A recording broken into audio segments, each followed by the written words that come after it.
Richards Easson, excuse my cold, from Canberra. We've touched on a number of what I would call factors affecting the future campaign. The falsehoods involved in plebiscites, the need for digital things to engage, particularly with young people, perhaps the attraction of the new young members of the royal family, but numbers of other factors we've touched on this morning. My question is, in order to win the campaign, we need a very clear-sighted aim. I'd like the views of the panel members as to what that aim should be. And if you want to discuss the factors affecting the aim and the courses that will be open to us, that's good. But what should our aim be?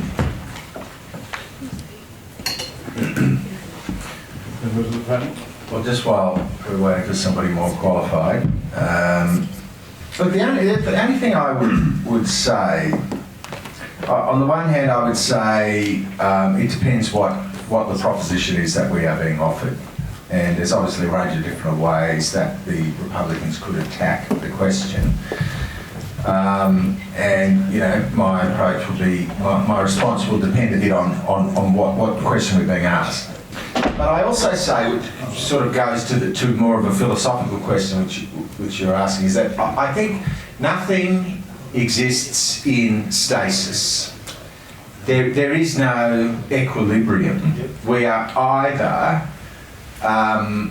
growing or dying. And we are either overcoming or being overcome.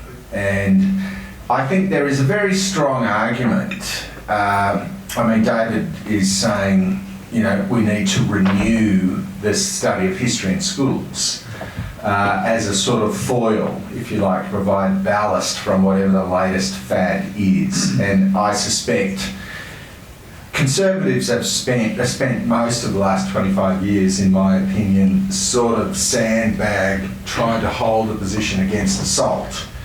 And there's a very strong argument to say that Conservatives should actually start leading the assault into the progressive domain. Here.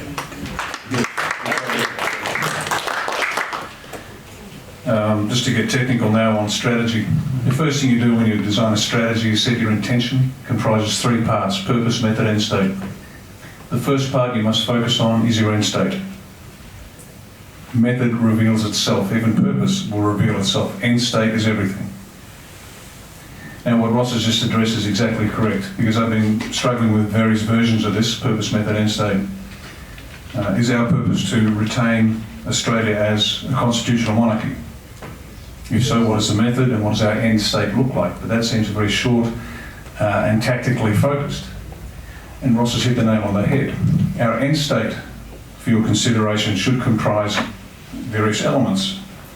And it should be to grow the trust in the constitutional monarchy.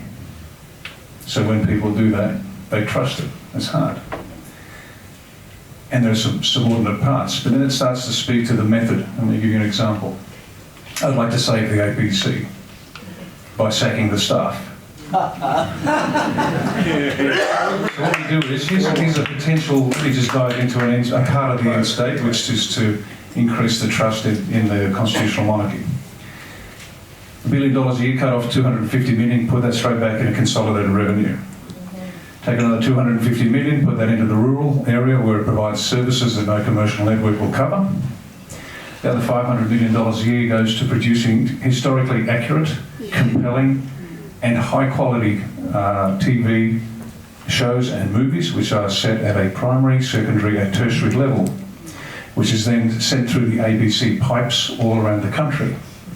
So you can learn about Magna Carta, you can learn about Smiley Gets a Gun, and everything in between. You get to understand the history of Australia, you get to understand the history of Western civilization.